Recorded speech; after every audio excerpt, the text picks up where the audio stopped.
देखिए, अभी जैसा सभी को पता है कि उत्तर प्रदेश सरकार के अभी हाल ही में 8 साल पूरे हुए हैं। एंड मैं ब्रिगेडियर राकेश गुप्ता, मेरे को भी 7 साल पूरे हो गए हैं संस्थान में। तो जितनी भी हमारी जर्नी है पूरे 8 साल की संस्थान की और 7 साल की मेरी अपनी, तो उसके बारे में मैंने बताया कि हमने बिल्कुल कैसे कैसे स्टार्ट किया संस्थान, और हमने जो भी प्रगति करी है या तो वो मरीजों के अच्छे उपचार के लिए या हमारी एकेडमिक्स हैं और हमारी रिसर्च, इन सभी क्षेत्रों में संस्थान ने काफ़ी अच्छी प्रगति करी है। अभी संस्थान की पहचान इसके काम की वजह से, जो न केवल प्रदेश बल्कि देश के भी अच्छे संस्थानों में इसका नाम लिया जाता है। तो जितनी भी हमारी जर्नी है, जितनी भी उपलब्धियां हैं, और आप लोगों से सुझाव भी है मेरे को लेने थे कि और हम आगे सब मिलके कैसे बढ़ा सकते हैं, तो ये सब सारी चीज़ों के बारे में हमने बताया और आप लोगों से आपकी राय भी ली। उपचार के लिहाज से अभी कौन कौन सी सेवाएं हम मरीजों को मिल रही हैं और किन सेवाओं के लिए आप आगे भविष्य में तैयारी कर रहे हैं? उपचार के लिए पहले हमारा चैलेंज था कि हमारे नंबर हमारे बढ़े हमारे। तो आज की डेट में हमारे पास पेशेंट्स के नंबर की कोई कमी नहीं है। हमारे पास 1500 से अधिक मरीज यहाँ पे ओपीडी है। 400 450 के करीब पेशेंट यहाँ पे एडमिट रहते हैं। अभी हमारा चैलेंज है कि हम उसकी क्वालिटी कैसे इम्प्रूव करें। तो उस क्षेत्र में हमने यहाँ पे काफ़ी प्रगति करी है। हमारा सरकारी प्रदेश में एकमात्र संस्थान है जो NABH है और NABL है, जिसको अभी हम 2 साल हो गए हैं, फिर रिन्यूअल कर रहे हैं। साथ ही हमने जितने भी गवर्नमेंट की स्कीम्स हैं उसको भी यहाँ पे लागू कर रहे हैं। कुछ बीमारियां हैं जैसे डायबिटीज़ का है, उसका हमने एक यहाँ पे डेडिकेटेड सेंटर ऑफ एक्सीलेंस यहाँ बनाया है, जिसमें कि 2500 से ज़्यादा मरीज यहाँ पे उपचार ले रहे हैं। ट्यूबरक्लोसिस के लिए कि पूरा का पूरा इलाज, फ्रॉम डायग्नोसिस से लेके ट्रीटमेंट, आजकल जो मल्टी ड्रग रेजिस्टेंट ट्रीटमेंट, उसका भी यहाँ जांच के लिए और उसके इलाज के लिए सारी सुविधाएं यहाँ पे उपलब्ध अभी कराते हैं, जो सर, पहले यहाँ पे नहीं थी। अभी कैंसर जैसी घातक बीमारी को लेकर के और हार्ट प्रॉब्लम को लेकर के जिम्स में क्या सुविधाएं हैं और आप इनको लेकर के क्या करने जा रहे हैं? देखिए, कोविड के बाद जैसा हमने देखा है कि हार्ट की प्रॉब्लम्स थोड़ी बढ़ गई हैं, जिसका कि जांच होना भी जरूरी है और हम उससे सावधानी प्रिकॉशंस भी ले सकते हैं। और उसके लिए हमने यहाँ पे एक डेडिकेटेड कार्डियक हेल्थ, जिसमें को पूरी पूरी डायग्नोसिस और ओपीडी ट्रीटमेंट अभी हमने स्टार्ट किया है। और कैंसर के लिए यहाँ पे टाटा मेमोरियल हॉस्पिटल के साथ हमारा जल्दी MOU हो जाएगा। तो हम फेजेस में पहले ओपीडी, फिर डे केयर सेंटर, फिर हम वेरियस सर्जरीज यहाँ पे, रेडियोथेरेपी। तो फेजेस में कैंसर और कार्डियक दोनों में हम जल्दी यहाँ पे अपना एक सेंटर स्थापित करेंगे जहाँ पे सारे मरीजों का इलाज हो सकता है। यहाँ पे कौन सी सेवाएं ऐसी हैं जो पेड हैं और कौन सी मरीजों को मुफ्त सेवाएं मिलती हैं, कुछ अगर बता पाए?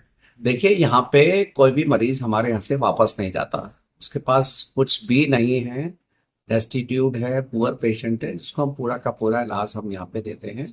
सरकार की तरफ से भी हमें पूरा सहयोग मिल रहा है। सरकार की तरफ से भी यहाँ पे जितने भी आयुष्मान भारत स्कीम है, या हमारे दीनदयाल उपाध्याय स्कीम है, या असाध्य रोग जिसमें कि ज़्यादातर क्रोनिक बीमारियां, कैंसर है, हार्ट डिसीज है, किडनी डिसीज है, लिवर, इन सब का पूरा इलाज मुफ्त होता है। उसके बाद भी अगर कोई मरीज है जिसको कि महंगा ट्रीटमेंट है, हम उत्तर प्रदेश सरकार को लिखते हैं, मुख्यमंत्री राहत कोष से हमें उसके पैसे आ जाते हैं। तो अल्टीमेटली सबका इलाज हम कोशिश करते हैं कि फ्री हो जाए। लेकिन जो लोग अफोर्ड कर सकते हैं, just to improve the quality of care, because आपको भी पता है कि बीमारियों के लिए जो दवाइयों के जो स्पेक्ट्रम ऑफ एंटीबायोटिक है, स्पेक्ट्रम ऑफ डिस्पोजेबल्स हैं, वो सस्ते भी होते हैं और महंगे भी होते हैं। तो जो लोग अफोर्ड कर सकते हैं उसको हम प्रोसेसिंग फीस लेके यहाँ पे हम उपलब्ध कराते हैं। हमारे यहाँ अपने यहाँ लोगों को सस्ती और अच्छी क्वालिटी की दवाई दिलाने के लिए हॉस्पिटल रिवॉल्विंग फंड है, जिसमें कि मैन्युफैक्चरर से डायरेक्ट दवाई लेके 10% प्रोसेसिंग फीस लेके, अस्पताल की अपनी दुकान है जिसमें कि 40 से लेकर 60% सस्ती दवाइयाँ मिलती हैं। इसके साथ ही जनौषधि है और अमृत फार्मेसी। तो कोशिश हमारी होती है कि हम मरीजों को, जो लोग अफोर्ड कर सकते हैं, वो सस्ती और अच्छी दवाइयाँ मिल सकती हैं, और जो लोग अफोर्ड नहीं कर सकते हैं उनको कोशिश करते हैं कि हमको अस्पताल की तरफ से खुद हम लेके उनको इलाज करना। डॉक्टर साहब, फैकल्टी को लेकर के और यहाँ की जो एक प्रोसेसिंग है इसको लेकर के थोड़ा बताएं कि यहाँ जो आपकी डॉक्टर्स की संख्या है, जरा बताइए। देखिए, अभी हाल ही में काफ़ी डॉक्टर्स हमारे सैंक्शन हुए हैं। हमारे आज की डेट में करीब 100 फैकल्टी हैं कंसल्टेंट, और इसके अलावा हमारे पास पहले करीब 60-65 हमारे जूनियर डॉक्टर्स थे, और अभी हमारा 177 और डॉक्टर सैंक्शन हो गए हैं। तो अभी आज के डेट में हमारे पास 220-230 डॉक्टर हैं, और अभी जो हमारा वर्कलोड है उसके हिसाब से हमारे पास नंबर और क्वालिटी दोनों, दे आर वेरी सेटिस्फैक्टरी, कोई प्रॉब्लम नहीं। मेडिकल के क्षेत्र में ग्रेटर नोएडा में बहुत सारे मतलब बड़े ग्रुप्स आने के लिए तैयारी में हैं, तो ऐसी स्थिति में प्राइवेट जो हॉस्पिटल हैं उनकी तुलना में आप कहाँ देखते हैं जिम्स को, और आपका क्या लक्ष्य है इसको जिम्स को ले जाने का? देखिए, हमारा पिछले 7 साल में अगर हम वर्कलोड देखें, हमारे पास 2018 में 4,500 मरीज भर्ती रहते थे, 2024 में 27,000 मरीज भर्ती थे, तो हमारा करीब 5 से 6 गुना काम बढ़ गया है। गवर्नमेंट की उतनी जो हमारी फंडिंग है वो उस हिसाब से नहीं बढ़ी है, लेकिन हम कोशिश करेंगे कि किसी भी मरीज को यहाँ से वंचित ना होना पड़े।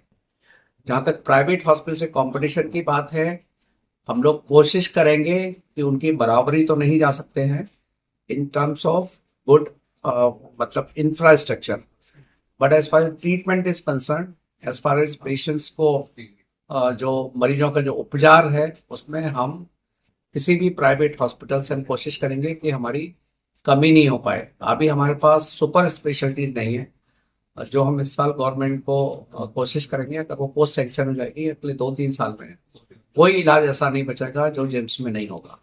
और धीरे धीरे हम कोशिश करेंगे, क्योंकि ग्रेटर नोएडा एक ऐसा विकसित शहर बनेगा, तो हम कोशिश करेंगे कि हम ऑलमोस्ट मरीज जिम्स को प्रेफर करें rather than going to the private. Doctor साहब, मेरा अंतिम सवाल है, मेडिकल के क्षेत्र में मेडिकल टूरिज्म तेजी से उभर रहा है। ग्रेटर नोएडा में कई देशों से आकर के लोग इलाज करा रहे हैं, तो मेडिकल टूरिज्म के क्षेत्र में जिम्स के लिए क्या संभावनाएं देखते हैं? देखिए, ये बड़ा अच्छा सवाल है। मेरा अपना खुद का विजन है कि मेडिकल टूरिज्म का हमको भी प्रमोट करना चाहिए, क्योंकि we have got a good doctors हमारे पास हैं, गुड इंफ्रास्ट्रक्चर थोड़ा और हम इम्प्रूव करेंगे तो हम मेडिकल टूरिज्म में, उससे हमारा जो मॉडल है वो ज़्यादा सेल्फ सस्टेनेबल हो जाएगा, हमको ज़्यादा सुविधाएं हम लोगों को दे सकते हैं, और जितने भी हमारे प्राइवेट पार्टनर्स हैं उनके साथ भी हम एक हेल्दी कंपटीशन कर सकते हैं। I am sure government will support us, और आप लोग भी सपोर्ट कर रहे हैं, तो मेरे को नहीं लगता कि मेरे को कोई रुकावट आएगी इस काम को करने में। Thank you doctor.